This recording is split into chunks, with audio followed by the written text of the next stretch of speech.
স্মৃতিসুধে ফুল নিয়ে যাওয়ার কথা, যে বয়সে বৈশাখী মেলায় রবীন্দ্রসঙ্গীত গাওয়ার কথা, কিন্তু এইগুলা থেকে ওরা বঞ্চিত নয়, শুধু ওইগুলাকে প্রতিহত করার চক্রান্ত ওরা সবসময় করে আসছে। বন্ধুগণ, ভাবতে অবাক লাগে, যে বয়সে মুক্ত চিন্তার মাধ্যমে নাটক করার কথা, গান গাওয়ার কথা, ছেলের মেয়েরা বসে ভাব বিনিময় করার কথা, সেই বয়সে একটি গণ্ডির ভিতরে ওরা প্রবেশ করে এবং এই ধর্মান্ধ হতে শিখেছে।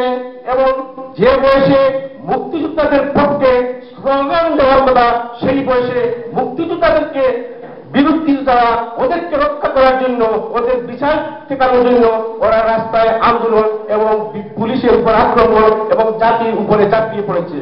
বন্ধুগণ, আমি এই মঞ্চ থেকে আমি বেগম খালেদা জিয়াকে স্পষ্ট অক্ষরে বলে দিতে চাই, এখনো বাঙালি জাতি আপনার প্রতি কিছুটা হলেও কোমল আছে।